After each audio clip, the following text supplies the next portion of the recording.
धर्म चैव नरोत्तमम् देवीं सरस्वती व्यासं ततो जयमुदीरये। मोकं करोति वाचालं पंगुलंघयते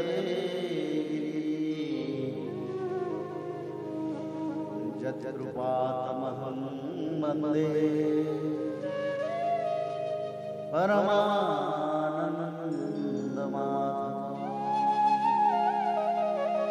माधवो वाक्यं माधवो हरि वरन्दते साधवा नित्यं सकलकार्येषु मां। श्रीमद् भागवत महापुराण अथ द्वाविंशो अध्याय। महाराज पृथु को सनकादि का उपदेश। श्री मैत्रेय जी कहते हैं, जिस समय प्रजाजन परम पराक्रमी पृथ्वीपाल पृथु की इस प्रकार प्रार्थना कर रहे थे, उसी समय वहाँ सूर्य के समान तेजस्वी 4 मुनीश्वर आए।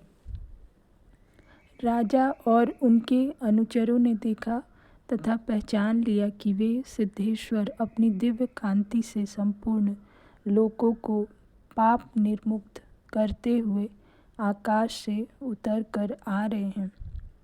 राजा के प्राण सनकादिकों का दर्शन करते ही जैसे विषयी जीव विषयों की ओर दौड़ता है, उनकी ओर चल पड़े, मानो उन्हें रोकने के लिए ही वे अपने सदस्यों और अनुयायियों के साथ एकाएक उठकर खड़े हो गए।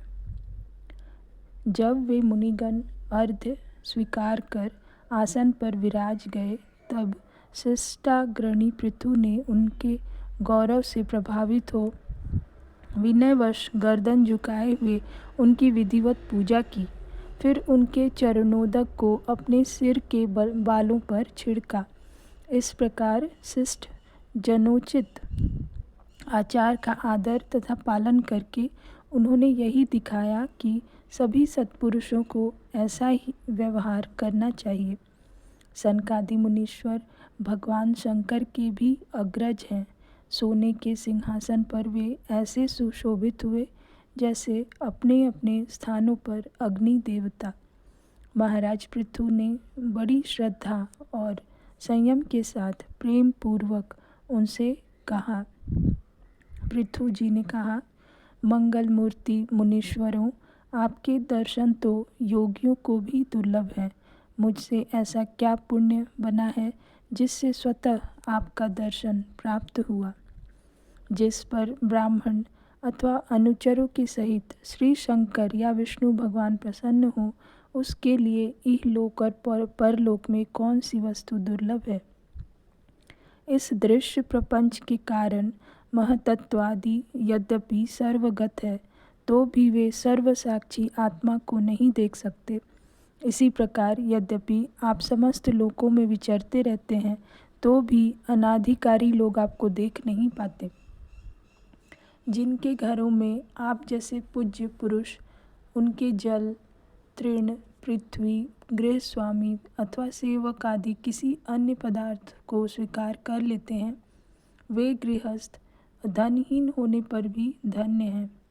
जिन घरों में कभी भगवत भक्तों के परम पवित्र चरणोदक के छींटे नहीं पड़े, वे सब प्रकार की रिद्धि सिद्धियों से भरे होने पर भी ऐसे वृक्षों के समान हैं जिन पर सांप रहते हैं।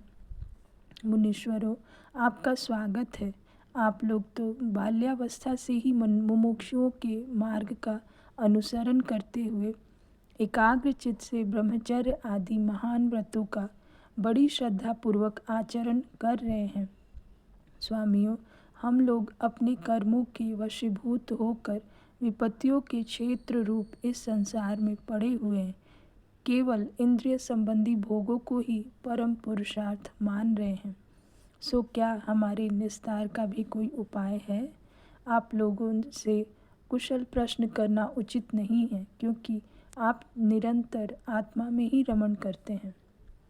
आप में यह कुशल है और यह अकुशल है, इस प्रकार की वृत्तियाँ कभी होती ही नहीं। आप संसारानल से संतप्त जीवों के परम सुहृद हैं। इसलिए आप में विश्वास करके मैं यह पूछना चाहता हूँ कि इस संसार में मनुष्य का किस प्रकार सुगमता से कल्याण हो सकता है।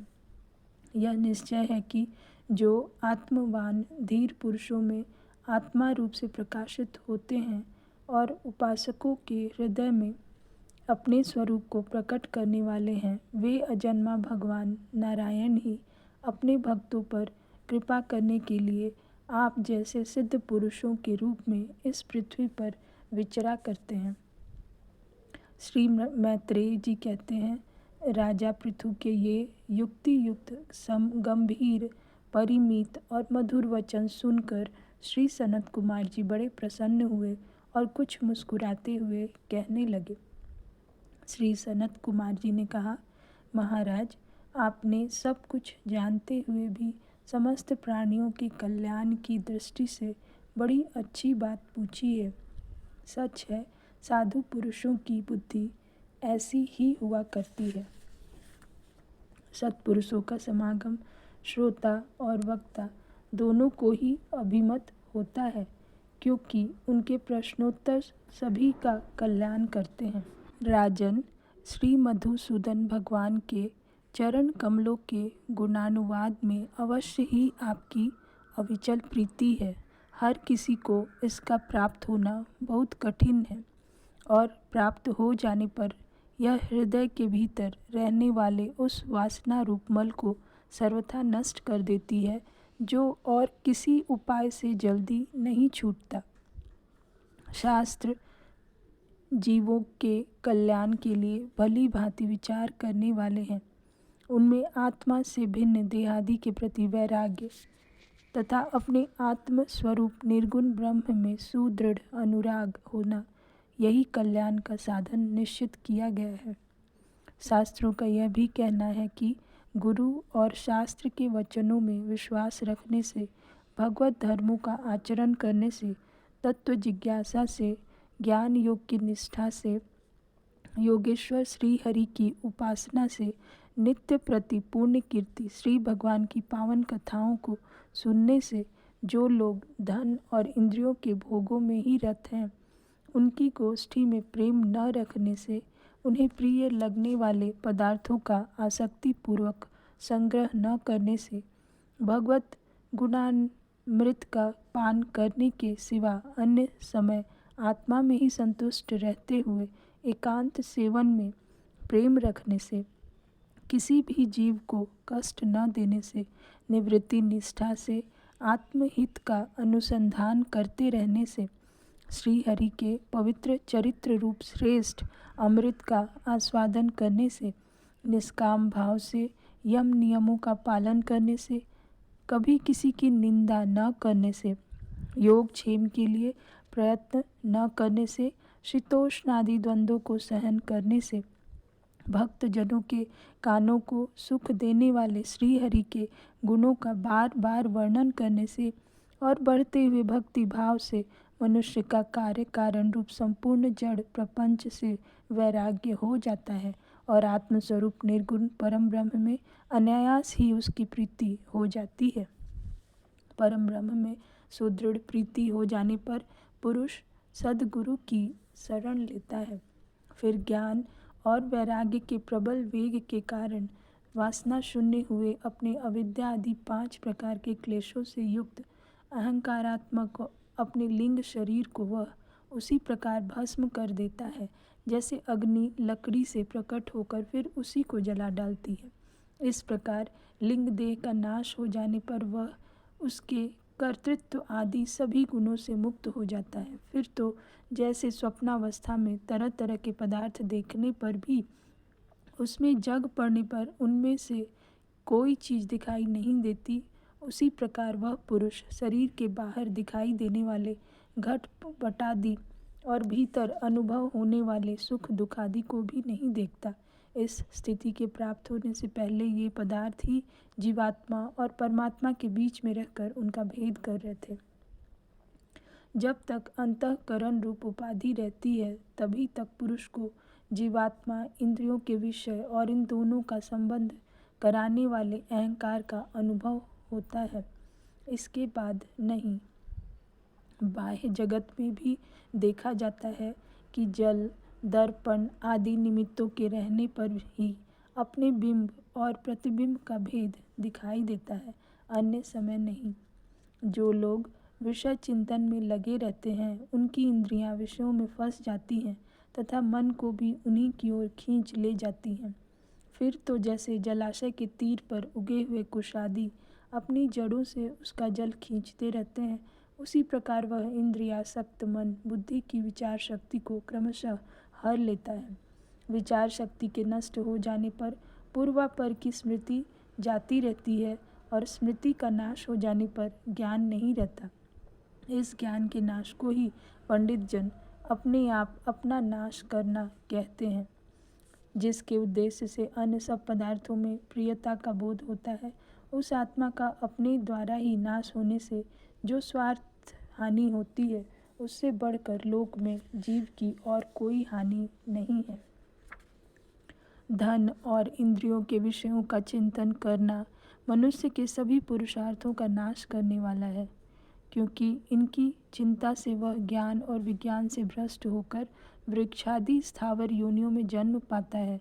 इसलिए जिसे अज्ञान अंधकार से पार होने की इच्छा हो, उस पुरुषों को विषयों में आसक्ति कभी नहीं करनी चाहिए, क्योंकि यह धर्म, अर्थ, काम और मोक्ष की प्राप्ति में बड़ी बाधक है। इन चार पुरुषार्थों में भी सबसे श्रेष्ठ मोक्ष ही माना जाता है, क्योंकि अन्य तीन पुरुषार्थों में सर्वथा काल का भय लगा रहता है। प्रकृति में गुण क्षोभ होने के बाद जितने भी उत्तम और अधम भाव पदार्थ प्रकट हुए हैं, उनमें कुशल से रह सके ऐसा कोई भी नहीं है।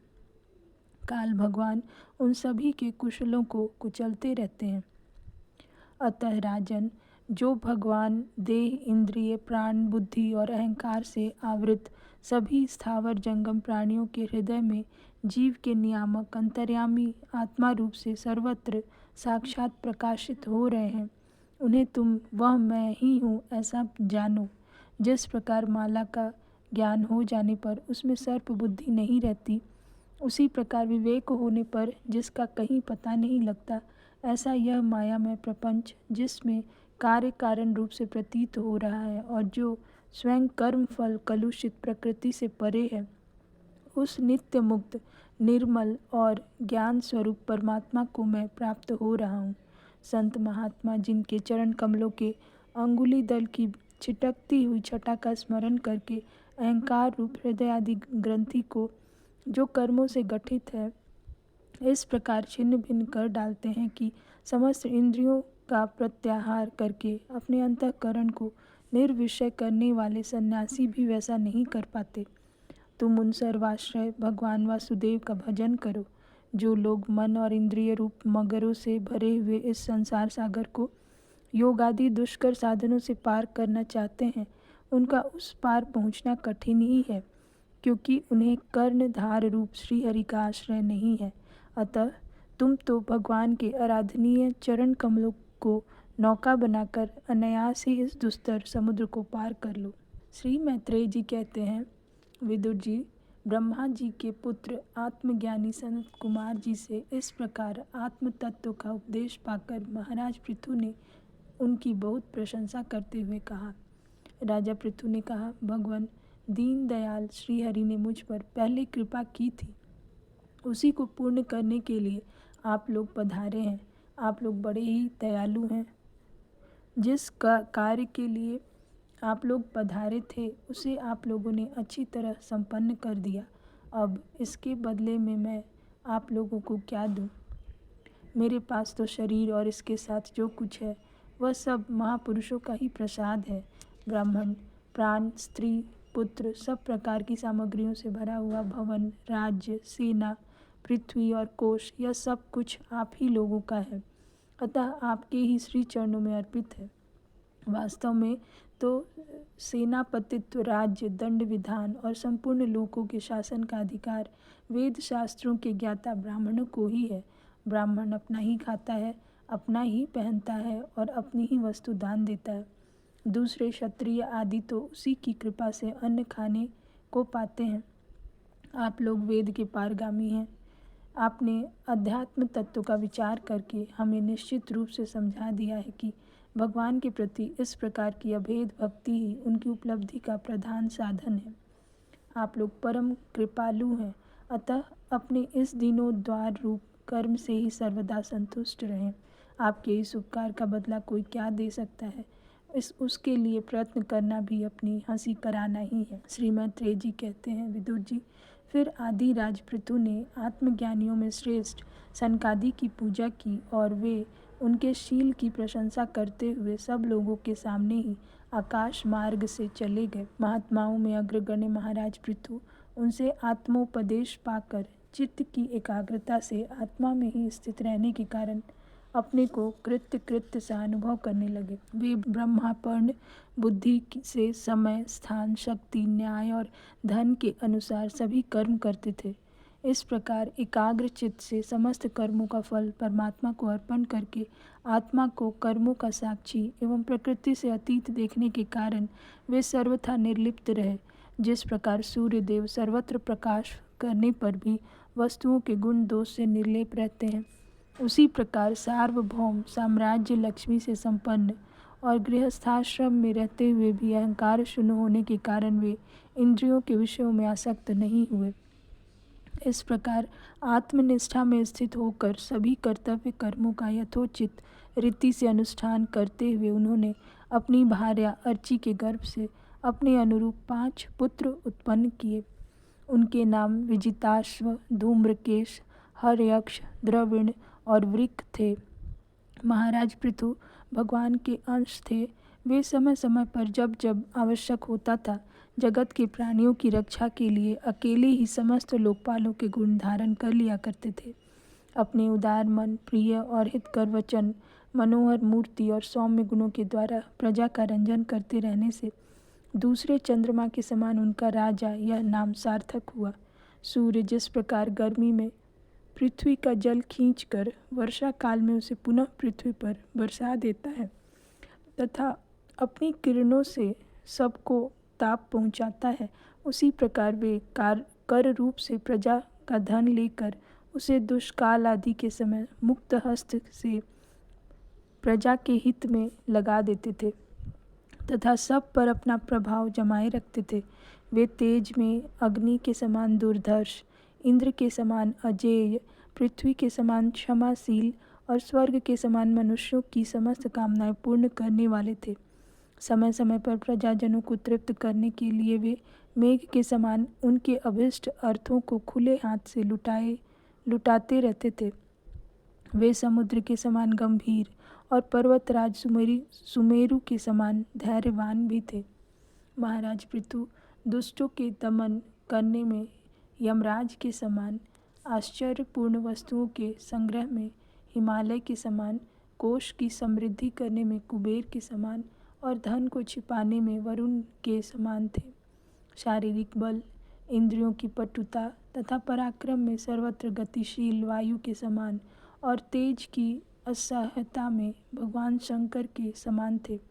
सौंदर्य में कामदेव के समान, उत्साह में सिंह के समान, वात्सल्य में मनु के समान और मनुष्यों के आधिपत्य में सर्वसमर्थ ब्रह्मा जी के समान थे। ब्रह्म विचार में बृहस्पति, इंद्रिय जय में साक्षात श्री हरि तथा गौ, ब्राह्मण, गुरुजन एवं भगवत भक्तों की भक्ति, लज्जा, विनय, शील एवं परोपकार आदि गुणों में अपने ही समान अनुपम थे। लोग त्रिलोकी में सर्वत्र उच्च स्वर से उनकी कीर्ति का गान करते थे। इससे वे स्त्रियों तक के कानों में वैसे ही प्रवेश पाए हुए थे जैसे सत्पुरुषों के हृदय में श्री राम। इति श्रीमद्भागवते महापुराणे पारमहंस्यां संहितायां चतुर्थ स्कंदे पृथुचरिते द्वाविंशो अध्याय संपूर्ण।